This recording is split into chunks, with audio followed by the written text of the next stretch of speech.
Shalom Bapak Ibu dan Saudara yang kasih dalam Tuhan, kesempatan yang indah pagi hari ini kita boleh berkumpul kembali. Kita akan mulai ibadah kita pada saat ini. Saya ajak kita berdiri bersama-sama, mari kita tunduk kepala dan kita berdoa.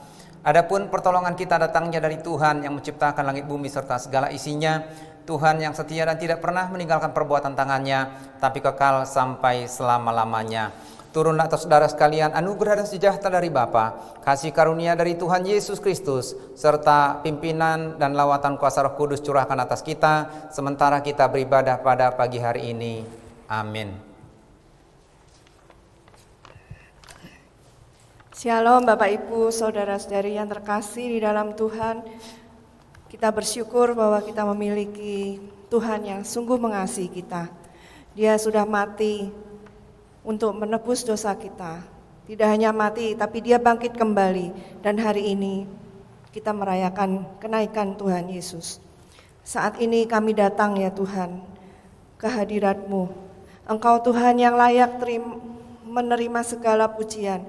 Engkau Tuhan yang layak kami sembah. Engkau Tuhan Raja di atas segala Raja, Tuhan di atas segala Tuhan. Mari kita naikkan satu pujian. Alam semesta melukiskan kebesaran-Mu.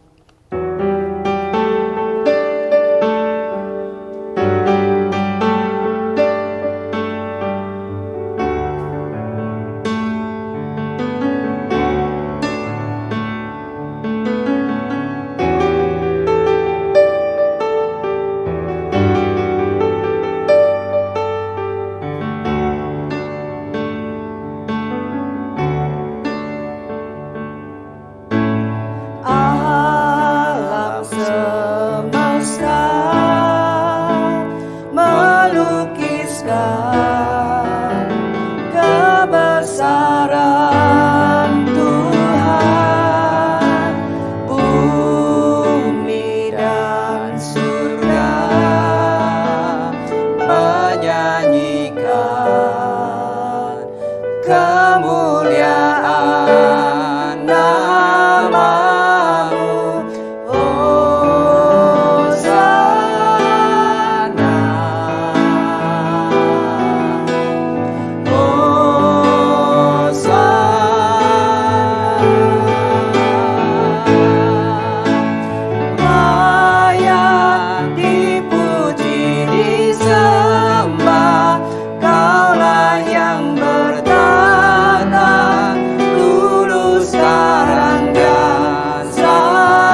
Tuhan setia, Tuhan yang begitu baik, dan Tuhan yang menjadi sandaran kita dalam segala kondisi dan dalam situasi apapun. Satu-satunya yang dapat kita andalkan, yang dapat kita berharap, yaitu Tuhan Yesus Kristus. Engkau Tuhan yang setia, waktumu selalu yang terbaik.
Mari kita berdoa bersama-sama. Kami percaya Tuhan bahwa Engkaulah yang menjadi pengharapan kami dan kekuatan kami. Saat apapun yang terjadi dalam hidup kami, Engkau selalu ada bagi kami. Dikala kami lemah, Tuhan menguatkan kami. Dikala kami jatuh, Tuhan mengangkat kami. Bahkan pada saat kami sakit, Tuhan menjadi penyembuh bagi kami. Dan Engkau adalah pertolongan yang sempurna bagi kami. Terpujilah Engkau Tuhan. Kini saatnya kami akan merenungkan kembali firman-Mu. Mari Roh Kudus, Engkau yang akan mengurapi kami, menjamah kami, baik hamba-Mu maupun jemaat yang mendengarkannya, sehingga sungguh-sungguh kami diberkati oleh firman-Mu pada kesempatan ini. Di dalam nama Tuhan Yesus kami berdoa. Amin. Silakan duduk Bapak Ibu dan Saudara yang kasih dalam Tuhan. Mari kita bersama-sama membuka Alkitab kita pada kesempatan ini. Adapun pembahasan kita terambil dari Yohanes pasal yang ke-16 ayat 4b sampai dengan ayat yang ke-15. Saya akan membacakannya buat kita. Judul dari perikop ini adalah pekerjaan penghibur. Hal ini tidak kukatakan kepadamu dari semula, karena selama ini aku masih bersama-sama dengan kamu. Tetapi sekarang aku pergi kepada Dia yang telah mengutus aku, dan tiada seorang pun di antara kamu yang bertanya kepadaku, kemana engkau pergi? Tetapi karena aku mengatakan hal itu kepadamu, sebab itu hatimu berduka cita. Namun benar yang kukatakan ini kepadamu adalah lebih berguna bagi kamu jika aku pergi. Sebab jikalau aku tidak pergi, penghibur itu tidak akan datang kepadamu. Tetapi jikalau aku pergi, aku akan mengutus Dia kepadamu. Dan kalau Ia datang, Ia akan menginsafkan dunia akan dosa, kebenaran, dan penghakiman akan dosa, karena mereka tetap tidak percaya kepadaku. Akan kebenaran karena aku pergi kepada Bapa dan kamu tidak melihat aku lagi. Akan penghakiman karena penguasa dunia ini telah dihukum. Masih banyak hal yang harus kukatakan kepadamu, tetapi sekarang kamu belum dapat menanggungnya. Tetapi apabila Ia datang, yaitu Roh kebenaran, Ia akan memimpin kamu ke dalam seluruh kebenaran. Sebab Ia tidak akan berkata-kata dari dirinya sendiri, tetapi segala sesuatu yang didengarnya, itulah yang akan dikatakannya. Dan Ia akan memberikan kepadamu hal-hal yang akan datang. Ia akan memuliakan aku, sebab Ia akan memberitakan kepadamu apa yang diterimanya daripadaku. Segala sesuatu yang Bapa punya adalah aku punya, sebab itu aku berkata, Ia akan memberitakan kepadamu apa yang diterimanya daripadaku. Sekali lagi saya akan bacakan yang menjadi ayat emas kita, yaitu ayat yang ke-7. Namun benar yang kukatakan ini kepadamu adalah lebih berguna bagi kamu jika aku pergi. Sebab jikalau aku tidak pergi, penghibur itu tidak akan datang kepadamu. Tetapi jikalau aku pergi, aku akan mengutus Dia kepadamu. Adapun yang menjadi tema pembahasan kita pada saat ini adalah lebih baik Dia pergi. Mungkin tema ini sedikit agak aneh, tetapi memang ini diambil dari perkataan Tuhan Yesus sendiri ketika Dia berbicara bahwa Dia akan meninggalkan para murid-muridnya dan Dia akan naik ke surga. Dan itu disebut dengan peristiwa kenaikan Tuhan Yesus ke surga. Peristiwa ini merupakan rangkaian peristiwa yang tidak bisa dipisahkan dari peristiwa-peristiwa sebelumnya, yaitu peristiwa kelahiran, peristiwa kematian, dan juga kebangkitan Yesus dari kematian. Peristiwa-peristiwa ini ibarat mata rantai yang tidak bisa dipisahkan antara satu dengan yang lain, karena kelahiran Tuhan Yesus tidak akan pernah ada gunanya jika Ia tidak mengalami kematian. Mengapa demikian? Karena tidak ada korban penebus manusia dari dosa. Itu sebabnya ketika Dia lahir, Dia harus mati untuk menanggung dosa-dosa manusia. Tetapi kematian Tuhan Yesus juga tidak ada artinya kalau Dia tidak bangkit dari kematian. Mengapa demikian? Karena toh Dia tidak bisa mengalahkan kematian, dan Dia sama dengan manusia pada umumnya, Dia mati untuk selamanya. Tetapi justru karena Dia dibangkitkan kembali, maka itu menunjukkan bahwa Dia hidup untuk selamanya dan Dia telah mengalahkan kematian. Namun demikian, kebangkitan juga tidak ada artinya kalau dia tidak kembali naik ke surga, sebab dia hidup di dunia ini dalam keterbatasan materi. Dan ini merupakan satu kesatuan di dalam karya penyelamatan Yesus Kristus di dunia ini. Namun ada satu hal lagi yang begitu sangat penting yang akan digenapi, yaitu peristiwa kedatangan Yesus untuk yang kedua kalinya akan kembali ke dunia ini untuk menjemput kita, membawa kita kembali di tempat di mana Dia berada yang telah Tuhan sediakan bagi kita. Nah, Bapak, Ibu, dan saudara yang kekasih dalam Tuhan, berbicara tentang kematian, kenaikan Tuhan Yesus ke surga, Alkitab mencatat bahwa sesudah Yesus bangkit dari antara orang mati, maka selama 40 hari Ia berulang kali menampakkan diri kepada murid-muridnya. Tidak hanya menampakkan diri, tetapi Ia berinteraksi dengan mereka. Ia makan bersama-sama dengan mereka, tinggal bersama-sama dengan mereka, berdialog dengan mereka. Dan perbincangan antara Tuhan Yesus dengan murid-muridnya itu sampai kepada saat-saat sebelum Yesus naik ke surga.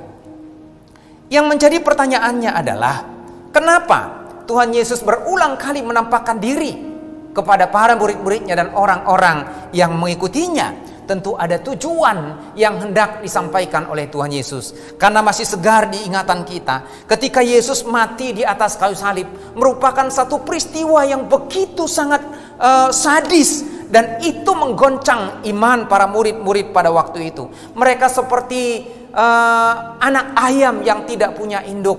Mereka seperti domba yang tidak bergembala. Bagaimana tidak? Sebab selama 3 tahun mereka telah tinggal bersama dengan Tuhan Yesus, melayani bersama-sama dengan Tuhan Yesus. Mereka berbagi bersama-sama dengan Tuhan Yesus. Dan Yesus yang mereka banggakan, Yesus yang mereka harapkan, Yesus yang mereka idam-idamkan, ternyata mati dengan cara sangat hina. Sebab salib pada waktu itu merupakan hukuman bagi orang yang hina.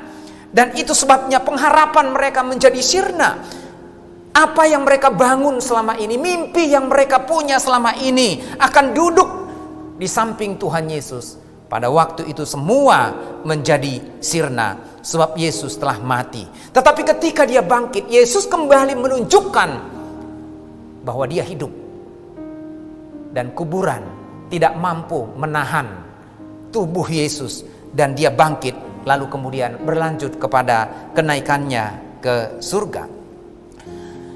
Bapak, Ibu, dan saudara yang kekasih dalam Tuhan, sebelum Ia naik ke surga, Tuhan Yesus pun berpesan kepada mereka supaya mereka jangan meninggalkan Yerusalem, sebagaimana diungkapkan dalam Kisah Para Rasul pasal 1 ayat keempat.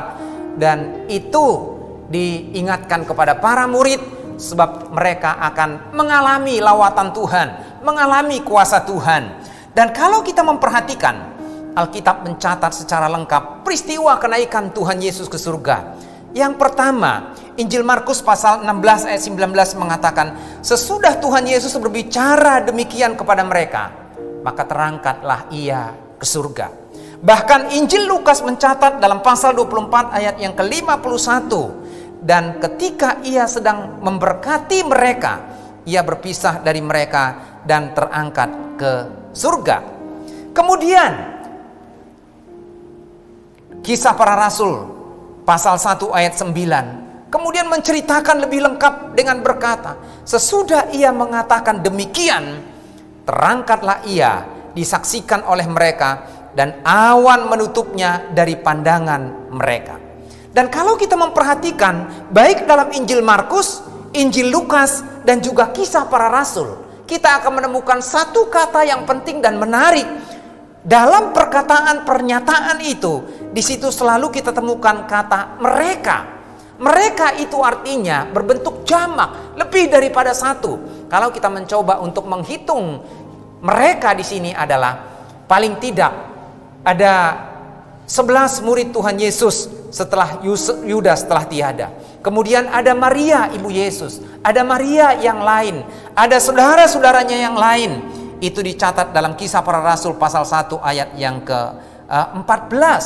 Dan kemudian kalau kita memperhatikan Rasul Paulus menegaskan kembali dalam 1 Korintus pasal 15 ayat yang ke-6 bahwa ia menampakkan diri kepada lebih dari 500 saudara sekaligus. 500 saudara itu artinya paling tidak ada 1000 mata melihat, menyaksikan bahwa Yesus telah naik ke surga. Itu sebabnya kalau ada teori yang mengatakan bahwa Yesus tidak pernah naik ke surga, Yesus tidak pernah bangkit, Yesus tidak pernah mati, semua kenyataan ini disangkal dengan jelas, baik Injil Markus, Injil Lukas, bahkan kisah para rasul dan oleh Rasul Paulus dalam 1 Korintus pasal yang ke-15. Mereka mengatakan bahwa Yesus bangkit itu hanya merupakan kebohongan dan mitos. Apalagi Yesus naik ke surga. Mungkin pada saat itu murid-murid hanya mengarang cerita karena mereka bermimpi, karena mereka berhayal bahwa Yesus masih hidup. Tetapi justru dengan begitu banyak orang yang menyaksikan akan kenaikan Tuhan Yesus, maka kebenaran itu tidak bisa disangkal, kebenaran itu tidak bisa disanggah. Sebab ada begitu banyak saksi yang menyaksikan dengan mata kepala mereka sendiri, fakta membuktikan. Dan kalau berbicara tentang satu kejadian itu dapat dipercaya kalau ada saksi-saksi yang akan memberikan kesaksian terhadap apa yang mereka lihat, terhadap apa yang mereka rasakan, terhadap apa yang mereka alami. Dan di sini kita melihat keempat kitab ini dengan jelas mengatakan bahwa mereka menyaksikan, melihat Yesus telah naik ke surga. Dan itu menggenapi apa yang dikatakan oleh Tuhan Yesus dalam Yohanes pasal yang ke-16 ayat yang ke-7 ini. Dia berkata, namun benar yang kukatakan ini kepadamu adalah lebih berguna bagi kamu jika aku pergi. Loh, bukankah lebih baik buat murid-muridnya pada waktu itu dia terus tinggal bersama-sama dengan mereka, menolong mereka, menghibur mereka, menggembalakan mereka. Tetapi justru Yesus mengatakan, aku lebih baik pergi meninggalkan kamu. Untuk apa? Dan itu yang perlu kita renungkan pada kesempatan ini. Kalau Yesus lebih baik naik ke surga dan pergi dari tempat mereka, pergi dari lingkungan mereka, pergi dari kebersamaan mereka, maka ada tujuan dari Tuhan, ada rancangan Allah di balik dari kepergian Tuhan Yesus. Saya mau mengajak kita merenungkan ada 4 poin kenapa Yesus lebih baik pergi. Poin yang pertama adalah ia naik ke surga untuk menyediakan tempat bagi kita. Dalam dalam Yohanes pasal 14 ayat 2 sampai dengan yang ketiga, Yesus mengatakan, di rumah Bapakku banyak tempat tinggal. Jika tidak demikian tentu aku mengatakannya kepadamu. Nah, ini yang penting. Sebab aku pergi ke situ untuk menyediakan tempat bagimu. Aku pergi ke situ untuk menyediakan tempat bagimu. Semua orang beragama percaya bahwa hidup di dunia ini bersifat sementara. Dan satu kali kelak kita akan mengalami kematian. Tidak ada seorang pun yang akan lari dari kematian. Dan kalau saya mau mengatakan bahwa dari sekian kepastian, maka salah satu kepastian yang bisa saya katakan adalah kematian itu sendiri. Sekalipun mungkin ada orang yang berkata, aku mau hidup 1000 tahun lagi. Itu hanya mimpi dan harapan. Ada orang yang sedemikian rupa berjuang untuk mencari ilmu dari seluruh penjuru dunia supaya mereka bisa bertahan dalam keabadian atau kekekalan. Tetapi itu tidak akan pernah kejadian. Kenapa demikian? Karena hidup ini fana dan kita akan mengalami kematian. Dan setelah kematian, selanjutnya kita akan pergi menuju ke dunia akhirat yang seringkali juga disebut dengan dunia kekekalan, di mana tidak akan pernah ada akhir dari segalanya. Dunia kekekalan itu ada 2. Yang pertama adalah kematian yang kekal buat orang yang tidak percaya. Dan yang kedua adalah kehidupan yang kekal buat mereka yang beriman dan percaya kepada Yesus. Alkitab mengatakan bahwa upah dosa adalah maut, dan maut itu merupakan bagian yang diterima oleh manusia berdosa oleh karena mereka telah hidup di dalam dosa. Dan kematian itu adalah sesuatu yang pasti dan tidak akan bisa kita hindari dalam kehidupan kita. Kita harus menghadapinya secara pribadi. Dan setiap orang percaya harus bersyukur bahwa kematian itu bukanlah merupakan akhir dari segalanya, tetapi kematian itu merupakan pintu masuk, merupakan gerbang untuk menuju kepada kehidupan selanjutnya. Kita sekarang berada di dalam pengharapan akan kedatangannya untuk yang kedua kali, bahwa ketika kita akan mati, lalu kemudian kita masuk ke dalam dunia selanjutnya, dan kelak Yesus datang untuk yang kedua kalinya untuk membawa kita ke tempat di mana Dia berada. Sebab Dia berkata, "Aku pergi ke situ untuk menyediakan tempat bagimu. Dan apabila aku telah kembali ke situ dan telah menyediakan tempat bagimu, aku akan datang dan membawa kamu ke tempatku, supaya di tempat di mana aku berada, kamu pun berada." Ini adalah satu kepastian.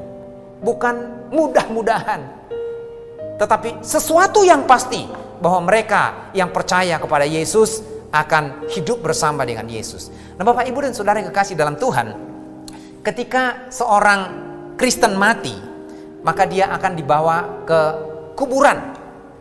Dan setelah dikubur, biasanya di sana ada salib atau mungkin batu nisan. Dan pada umumnya di dalam salib atau di atas batu nisan itu ada tulisan RIP. Itu adalah singkatan dari Rest in Peace. Istirahat dengan tenang. Dan kalau kita berbicara tentang istirahat, itu berarti bersifat sementara. Ya, contoh misalnya, kalau kita berjalan kaki dari tempat ini ke Monas, lalu karena rasa capek dan lelah karena perjalanan yang panjang, lalu kita berhenti di satu tempat untuk beristirahat. Istirahat artinya hanya sementara waktu, dan ketika tenaga kita sudah mulai pulih kembali, maka kita akan melanjutkan perjalanan kita sampai ke Monas dan berakhir di Monas.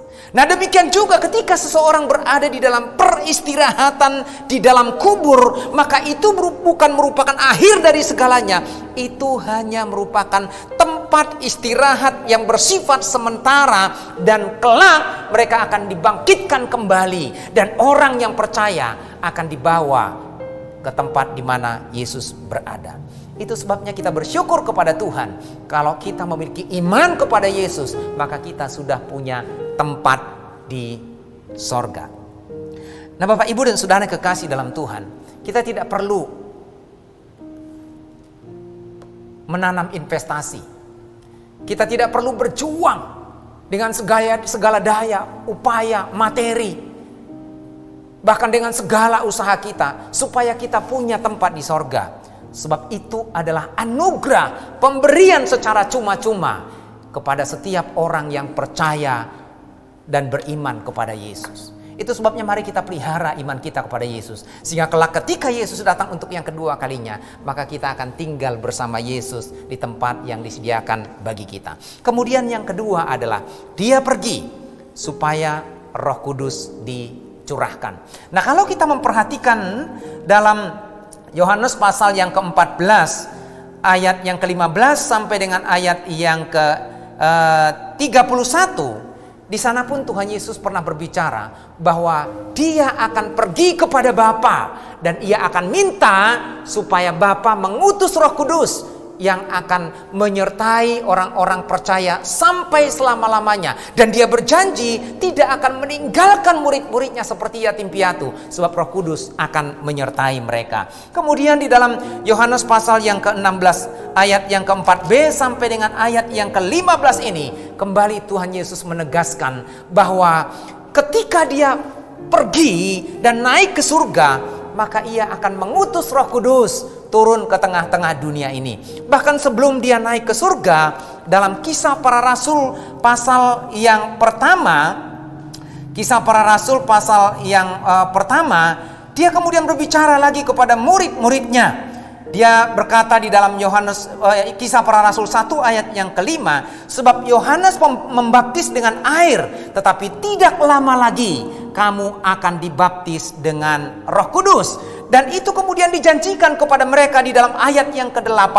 Tetapi kamu akan menerima kuasa kalau Roh Kudus turun ke atas kamu, dan kamu akan menjadi saksiku di Yerusalem dan di seluruh Yudea dan Samaria dan sampai ke ujung bumi. Dan ini Yesus hendak menggenapi janjinya. Apa yang diungkapkan berkali-kali kepada murid-muridnya, bahwa kalau dia pergi meninggalkan mereka, maka Roh Kudus akan dicurahkan. Dan kita sadar, dan Yesus juga tahu bahwa kita hidup di dunia ini, kita tidak mampu berjalan sendiri. Sebab kita adalah orang yang lemah, kita punya keterbatasan. Itu sebabnya Yesus mengutus Roh Kudus untuk memimpin kita, untuk menyertai kita, untuk memberikan kita kekuatan, untuk memberikan kepada kita penghiburan.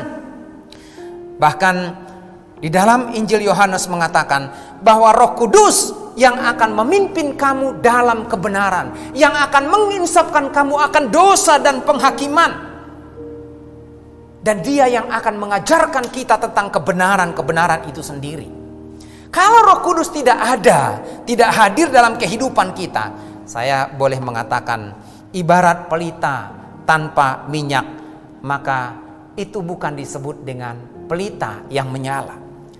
Seperti garam, seperti sayur tanpa garam, maka itu akan terasa hambar. Maka demikian juga kalau Roh Kudus tidak dicurahkan atas kita, maka kita adalah orang-orang yang lemah, kita adalah orang-orang yang tidak mampu, kita akan dengan mudah berputus asa, kita tidak akan mengerti tentang kebenaran, kita tidak akan mengerti tentang dosa kita tidak akan mengerti kesalahan-kesalahan kita, sebab Roh Kuduslah yang menyadarkan kita akan dosa dan pelanggaran-pelanggaran kita. Roh Kuduslah yang mengingatkan kita supaya kita menyadari itu dan berubah, kembali bertobat dan kembali kepada hidup yang benar. Dan Roh Kudus juga yang akan memampukan kita mempraktekkan kasih di dalam kehidupan kita. Sebab kalau kita memperhatikan dalam Galatia pasal yang ke-5, firman Tuhan mengatakan buah roh itu adalah kasih, sukacita, kemurahan, kebaikan, penguasaan diri.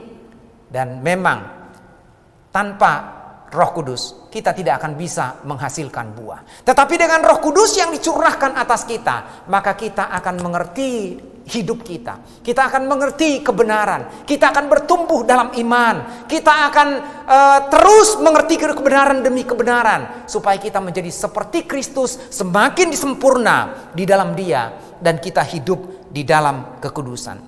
Kita tidak akan pernah juga bisa mengasihi dengan sungguh-sungguh kalau Roh Kudus tidak akan memampukan kita. Itu sebabnya kehadiran Roh Kudus itu begitu sangat vital. Bahkan kalau kita memperhatikan di dalam Kisah Para Rasul pasal yang pertama tadi, di sini dikatakan sebab Yohanes membaptis kamu dengan air, tetapi tidak lama lagi kamu akan dibaptis dengan Roh Kudus. Siapa yang membaptis kita dengan Roh Kudus? Yang membaptis kita dengan Roh Kudus adalah Yesus Kristus sendiri.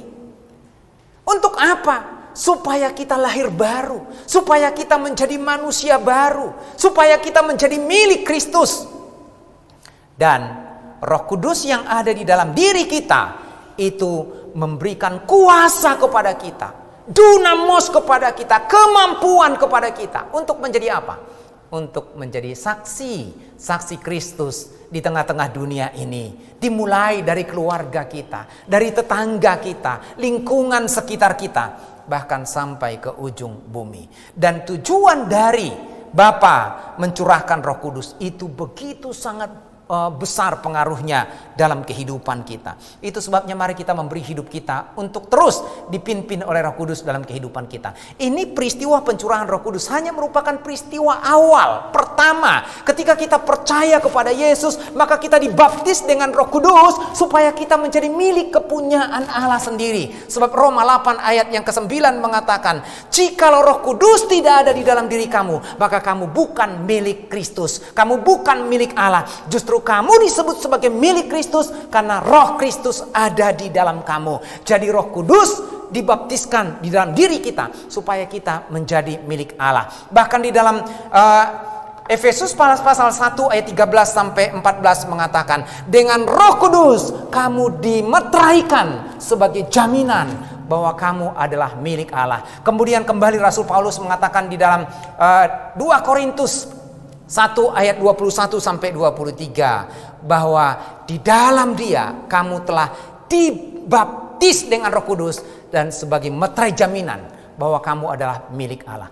Tidak hanya berhenti sampai dibaptis dengan Roh Kudus, tetapi kita harus dipimpin oleh Roh Kudus, dikuasai oleh Roh Kudus, dan kita akan dipenuhi dengan Roh sehingga hidup kita ini sungguh-sungguh menjadi milik Kristus. Itu sebabnya Rasul Paulus mengatakan, hidupku bukannya aku lagi, melainkan Kristus yang hidup dalam aku, karena Roh Kudus yang menguasai hidupnya dan memenuhi hidupnya. Jadi Bapak, Ibu, dan Saudara yang kasih dalam Tuhan, tidak cukup hanya kita dibaptis dengan Roh Kudus, tetapi kita harus dipimpin Roh Kudus, dikuasai Roh Kudus, dan dipenuhi dengan Roh Kudus. Maka kita akan mencerminkan karakter Kristus di dalam kehidupan kita sehari-hari. Yang ketiga adalah Ia pergi ke surga supaya kita menjadi penyembah dalam roh dan kebenaran. Saya ingin mengajak kita, Bapak, Ibu, dan Saudara yang kasih dalam Tuhan, membuka Yohanes pasal yang keempat, ayat yang ke-20 sampai dengan yang ke-25. Yohanes pasal 4 ayat 20 sampai dengan yang ke-25. Ini adalah dialog antara Tuhan Yesus dengan perempuan Samaria di sumur Yakub. Ayat 20, nenek moyang kami menyembah di atas gunung ini, tetapi kamu katakan bahwa Yerusalemlah tempat orang menyembah. Kata Yesus kepadanya, percayalah kepadaku hai perempuan, saatnya akan tiba bahwa kamu akan menyembah Bapa bukan di gunung ini dan bukan juga di Yerusalem. Kamu menyembah apa yang tidak kamu kenal, dan kami menyembah apa yang kami kenal. Sebab keselamatan datang dari bangsa Yahudi. Tetapi saatnya akan datang dan sudah tiba sekarang bahwa penyembah-penyembah benar akan menyembah Bapa dalam roh dan kebenaran. Sebab Bapa menghendaki penyembah-penyembah demikian. Allah itu roh, dan barang siapa menyembah Dia harus menyembah dalam roh dan kebenaran. Jawab perempuan itu kepadanya, aku tahu bahwa Mesias akan datang, yang disebut juga Kristus. Apabila Ia datang, Ia akan memberitakan segala sesuatu kepada kami. Kata Yesus kepadanya, akulah Dia yang sedang berkata-kata dengan engkau. Bapak, Ibu, dan Saudara kekasih dalam Tuhan, jika Yesus tetap masih berada dalam dunia, maka Dia hidup dalam keterbatasan dunia. Itu sebabnya Dia kembali ke surga yang tidak dibatasi oleh materi, yang tidak dibatasi oleh perkara-perkara lahiriah. Dan salah satu tujuan dari Yesus pergi meninggalkan murid-muridnya naik ke surga adalah supaya kita menyembah dalam roh dan kebenaran. Kalau kita berbicara tentang dialog antara Tuhan Yesus dengan perempuan Samaria ini, perempuan Samaria ini berkata, nenek moyang kami menyembah di gunung ini, tetapi kamu menyembah di Yerusalem. Tetapi Yesus mengatakan, akan tiba saatnya kamu tidak lagi menyembah di gunung ini, tetapi dan juga tidak menyembah di Yerusalem, sebab kamu akan menyembah dalam roh dan kebenaran. Dan kalau kita memperhatikan ayat-ayat ini, ada perkataan saatnya akan tiba dalam ayat yang ke-21. Tetapi kemudian kita membandingkan dengan ayat yang ke-23, tetapi saatnya akan datang dan sudah tiba sekarang. Seolah-olah ini menjadi satu kontradiksi. Tetapi itu bukan kontradiksi, sebab ini merupakan kebiasaan pada saat itu untuk menunjuk kepada masa transisi dari masa yang lama kepada masa yang baru. Dan apa yang terjadi dalam masa itu? Jadi pada zaman itu dalam tradisi orang-orang Samaria, tradisi dalam ibadah orang-orang Yahudi, mereka selalu terikat dengan model dan menekankan tentang hal-hal lahiriah. Dan itu sudah mulai dan akan dihapuskan. Dan kemudian Yesus berkata, kamu menyembah apa yang tidak kamu kenal, sedangkan kami menyembah apa yang kami kenal. Ini sangat menarik. Kalau ada orang yang menyembah karena pengenalan, maka sudah pasti juga ada orang yang menyembah tetapi tidak didasarkan kepada pengenalan. Kalau menyembah didasarkan kepada pengenalan, itu artinya mereka memiliki pengetahuan, mereka memiliki pengertian yang benar terhadap oknum dari Tuhan yang mereka sembah. Tetapi kalau orang yang tidak mengenal, maka mereka hanya melakukan ritual-ritual ibadah mereka seperti yang sudah ditetapkan, tetapi tidak didasarkan kepada pengenalan. Tetapi ibadah yang didasarkan kepada pengenalan akan Tuhan, itu akan menjadi ibadah yang kuat, ibadah yang kokoh, ibadah yang tangguh. Kenapa demikian? Karena mereka punya pondasi, karena mereka punya akar yang kuat, dasar yang kuat, sehingga mereka tidak diombang-ambingkan oleh pengajaran dari berbagai sumber. Dan itu sebabnya Yesus mengatakan bahwa kamu menyembah Allah yang tidak kamu kenal, tetapi kami menyembah yang kami kenal, karena mereka punya pemahaman, mereka punya sumber, mereka punya pengertian, mereka punya pengetahuan, yaitu firman Tuhan yang mengajar mereka. Karena Tuhan sendiri memperkenalkan diri kepada mereka sebagai Alfa dan Omega, yang ada dan yang akan ada dan sudah ada.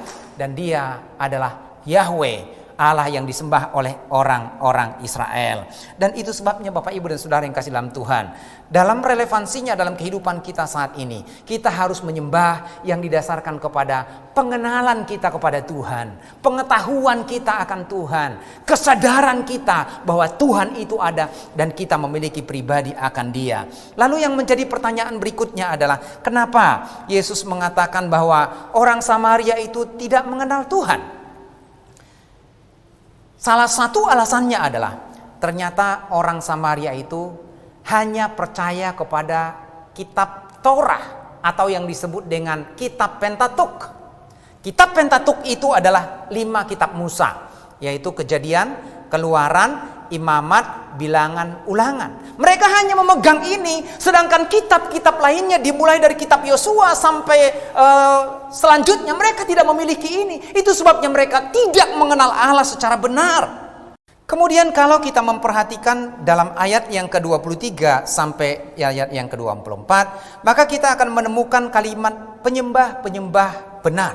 Nah, kalau ada penyembah yang benar, itu artinya Yesus juga berbicara bahwa ada penyembah yang salah atau penyembah yang palsu. Nah, kalau ada yang palsu, maka pasti ada yang original. Karena tidak mungkin ada yang palsu kalau tidak ada yang original. Maka kalau kita memperhatikan di sini, Allah menghendaki supaya kita menyembah Dia di dalam roh dan kebenaran, dan Allah menghendaki supaya manusia itu menyembah Dia dengan benar. Itu sebabnya dalam ayat yang ke-23 firman Tuhan berkata, Bapa menghendaki penyembah-penyembah demikian. Lalu bagaimana supaya kita bisa disebut sebagai penyembah yang benar? Syarat pertama dan yang terutama, bahkan satu-satunya yang harus kita penuhi supaya kita menjadi penyembah yang benar adalah menyembah melalui Yesus Kristus sebagai satu-satunya pengantara antara Allah dan manusia, yang telah mengorbankan dirinya sebagai korban pendamaian, yang memperdamaikan antara Bapa di surga dengan manusia-manusia yang berdosa yang percaya kepadanya. Menyembah dalam roh dan kebenaran, itu adalah perintah Tuhan dalam kehidupan kita. Dan kemudian, apa yang dimaksud dengan menyembah dalam roh? Bapak Ibu dan Saudara yang kasih dalam Tuhan, dalam sejarah gereja, ada gereja-gereja tertentu, ada orang-orang Kristen yang membuat ini seperti satu model dalam ibadah. Jadi orang menyembah dalam roh dan kebenaran itu hanya dipahami dalam pengertian yang sangat sempit, menjadi satu model, menjadi model dalam penyembahan mereka.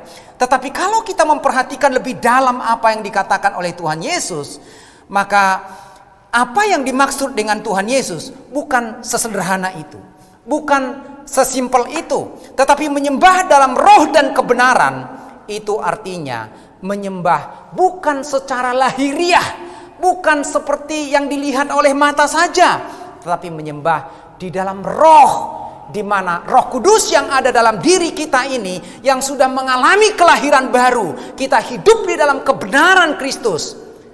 Itu artinya kita tidak dibatasi oleh tempat, tidak dibatasi oleh waktu, tidak dibatasi oleh cara, tidak dibatasi oleh keadaan.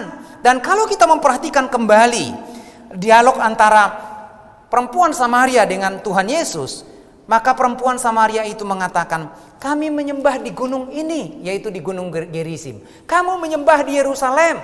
Tetapi Yesus mengatakan, akan tiba saatnya kamu tidak lagi menyembah di gunung ini, dan tidak lagi menyembah di Yerusalem, tapi kamu akan menyembah dalam roh dan kebenaran. Menyembah dalam roh dan kebenaran itu artinya kita bebas beribadah, berdoa dengan cara apapun juga, asal dengan secara normal, secara sopan dan hormat kepada Tuhan. Kita bisa beribadah di mana saja, kapan saja, dalam situasi apa saja. Tidak perlu harus mengarah ke utara atau ke barat. Tidak perlu harus dengan cara-cara tertentu. Tidak perlu dengan harus di tempat tertentu.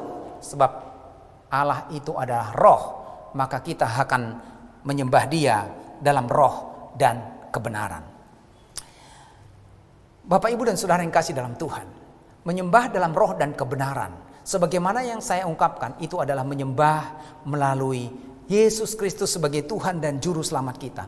Dan itu kita lakukan bukan hanya sekedar ritual, bukan hanya sekedar formalitas, bukan hanya sekedar kita datang ke gereja, lalu kita membuka Alkitab, membaca, lalu kemudian kita mengikuti liturgi dari awal sampai akhir, dari votum sampai doa berkat, ada doa syafaat, bahkan mungkin membaca pengakuan iman rasuli. Tidak hanya sebatas itu, tapi dilakukan dengan kerinduan yang paling dalam dari hati, oleh karena pengenalan akan Kristus, oleh karena kita merindukan Kristus dalam kehidupan kita. Kita melakukan ibadah kita, penyembahan kita dengan kesungguhan hati, semangat dan kerinduan untuk berjumpa dengan Tuhan, memuji Tuhan dan menyembah Dia. Tidak harus dengan berdiri atau dengan duduk. Kita bisa berlutut, kita bisa berdiri, kita bisa duduk dengan rasa hormat. Dimanapun kita berada, kita bisa menyembah Tuhan. Itulah menyembah dalam roh dan kebenaran. Saya kembali juga hendak menekankan, menambahkan kembali. Menyembah dalam roh, itu berarti kita menyembah secara batin, yang dibuktikan melalui kasih dan kesungguhan kita dalam melakukan ibadah kita kepada Tuhan. Tidak cukup kita bernyanyi dengan mulut kita, tidak cukup kita berlipat tangan dan mengucapkan kata-kata untuk berdoa atau menyanyi, tetapi harus didasarkan dari hati yang sungguh-sungguh, dari batin kita untuk bersekutu menyembah Tuhan, dan di dalam bersekutu dalam memuji Dia. Maka itulah yang disebut dengan menyembah dalam roh dan kebenaran. Kemudian poin yang keempat adalah kenapa dan untuk apa Dia pergi ke surga? Untuk menentukan pola kedatangannya kembali untuk yang kedua kalinya. Ketika mereka sedang menatap ke langit pada waktu Yesus mau naik ke surga, tiba-tiba berdiri dua orang yang berpakaian putih dekat mereka dan berkata, Yesus ini yang terangkat ke surga, meninggalkan kamu, akan datang kembali dengan cara yang sama seperti kamu melihat Dia ke surga.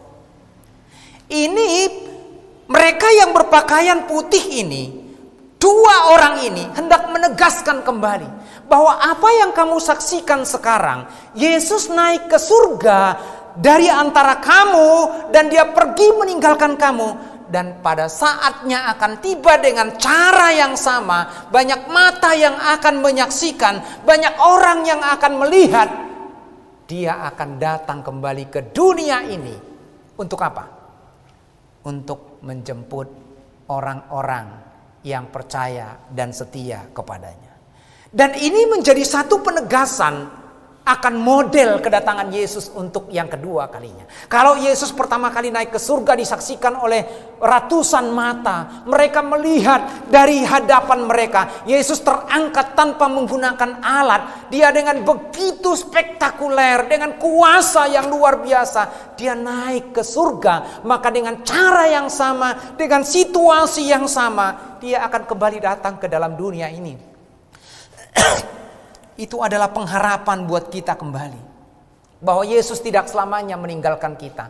Bukan hanya Roh Kudus yang akan dicurahkan atas kita. Bukan hanya Roh Kudus yang akan diutus untuk mendampingi kita, menemani kita, menyertai kita, menguatkan kita, menghiburkan kita, menuntun kita dalam kebenaran. Tetapi dia juga menunjukkan satu model bahwa ia akan datang dengan cara seperti dia naik. Bahkan kalau kita memperhatikan dalam Matius pasal 24 ayat yang ke-30, firman Tuhan berkata, pada waktu itu akan nampak tanda anak manusia di langit, dan semua bangsa di bumi akan meratap, dan mereka akan melihat anak manusia itu datang di awan-awan di langit dengan segala kekuasaan dan kemuliaannya.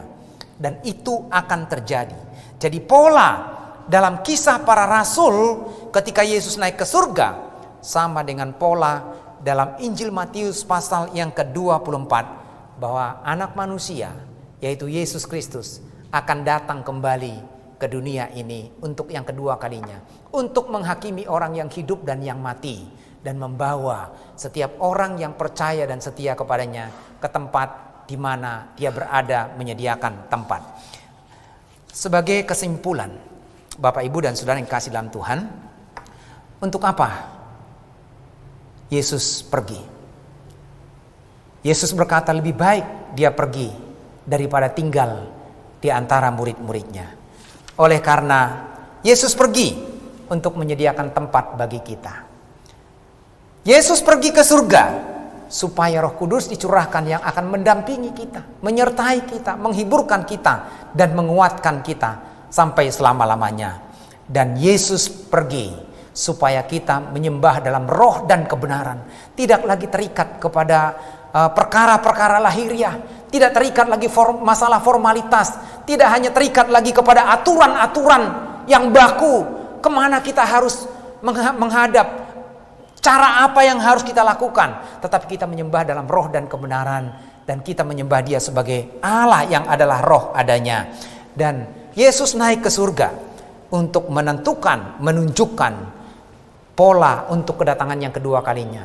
Sebab seperti dia naik ke surga dalam kisah para rasul, maka itu juga dijelaskan dalam Matius pasal 24 dengan cara seperti itu. Dengan penuh kemuliaan dan kekuasaan, dia akan datang kembali ke dunia ini untuk menjemput kita. Itu sebabnya mari kita tetap setia mencari Tuhan. Mari kita tetap setia beribadah, tetap setia melakukan kehendak Bapa sampai ajal menjemput kita dan kita pergi ke rumah Bapa. Tuhan memberkati kita. Mari kita berdoa. Bapa di surga, Bapa yang penuh kasih, dalam nama Tuhan Yesus, kami bersyukur kembali kepadamu Tuhan pada kesempatan ini. Kami boleh merenungkan kembali makna kenaikanmu ke surga. Engkau berkata, lebih baik aku pergi daripada aku tinggal bersama dengan kamu. Engkau menjelaskan kepada kami Tuhan, Engkau pergi untuk menyediakan tempat bagi kami. Engkau pergi supaya Roh Kudus datang untuk menyertai kami, memberikan kuasa kepada kami, menopang hidup kami supaya kami mampu berjalan dalam hidup ini dan mampu berjalan dalam kebenaran. Engkau juga pergi Tuhan supaya kami menyembah dalam roh dan kebenaran. Supaya kami tidak lagi terikat oleh perkara-perkara lahiriah dan formalitas. Tetapi kami mau menyembah dengan segenap hati kami, dengan batin kami, dengan hati kami, dengan hati yang rindu kepada Tuhan. Dan Engkau juga pergi, Engkau mau mengajar kami, menunjukkan model bahwa Engkau kelak akan datang kembali seperti Engkau pergi ke surga. Karena itu Engkau mengajar kami Tuhan, supaya kami terus akan setia kepadamu, setia menanti-nantikan Engkau, setia beribadah kepada Tuhan, setia melakukan kehendak-Mu, dan kami setia sampai akhir hidup kami, dan kelak kami akan tinggal bersama-sama dengan Engkau. Terima kasih Tuhan. Pada kesempatan ini kami berdoa buat jemaat-Mu dimanapun mereka berada. Di tengah-tengah pandemi corona yang sedang terjadi melanda di seluruh muka bumi ini, Engkau yang akan kuatkan dan teguhkan iman mereka. Mungkin mereka sedang mengalami kesulitan dalam pekerjaan, mereka sedang mengalami kesulitan dalam masalah keuangan, ataupun mungkin masalah-masalah lainnya. Engkau yang akan memberkati mereka. Engkau sebagai Gembala Agung, maka Engkau yang akan menyediakan apa yang mereka butuhkan, rumput yang hijau, air yang segar, sehingga itu akan memuaskan mereka, dan Kau akan terus memeliharakan iman mereka Tuhan. Kami berdoa secara khusus Tuhan untuk bangsa ini, khususnya untuk pemerintah kami. Tuhan akan menolong pemerintah kami, mengurapi mereka, supaya mereka dimampukan untuk mengatasi pandemi corona ini Tuhan. Mereka akan mampu untuk mencegah penyebaran ini, sehingga bangsa ini dapat segera pulih kembali, pulih secara ekonomi, pulih secara keamanan, pulih secara kesehatan, dan bangsa ini boleh kembali berjalan normal. Engkau yang akan mengurapi para pemimpin-pemimpin kami dari pusat sampai ke daerah. Bahkan kami berdoa untuk masyarakat bangsa ini. Engkau sadarkan supaya semua masyarakat bangsa ini ikut mendukung program pemerintah, mengikuti setiap anjuran, mengikuti setiap protokol yang sudah dibuat pemerintah, sehingga pandemi ini dapat segera berakhir. Kami percaya Tuhan, Engkau tidak kekurangan cara, dan Engkau yang akan melawat bangsa ini, dan bangsa ini akan berseru kepadamu dan mencari wajah-Mu. Terima kasih Tuhan, terima kasih Tuhan. Sebentar kami akan meninggalkan tempat ini. Kami mohon Tuhan memberkati kami. Jemaat yang dikasihi oleh Tuhan, angkatlah hatimu dan terimalah berkat Tuhan. Pulanglah dengan membawa berkat anugerah dan sejahtera dari Bapa, kasih setia dan kasih karunia dari Tuhan Yesus Kristus, serta kekuatan penghiburan dan penyertaan Roh Kudus nyata dalam kehidupan saudara, dari saat ini sampai Maranatha Tuhan datang untuk yang kedua kalinya, bahkan sampai selama-lamanya. Amin. Kita nyanyikan Bapa terima kasih. Bapa terima kasih.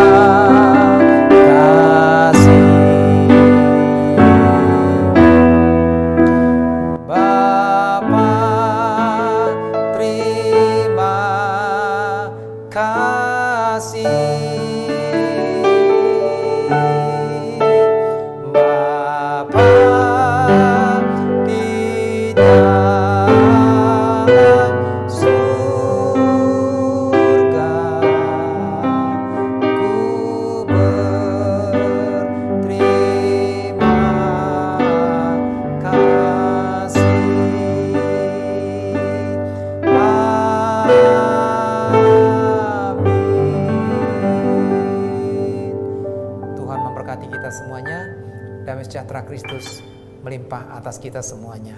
Amin.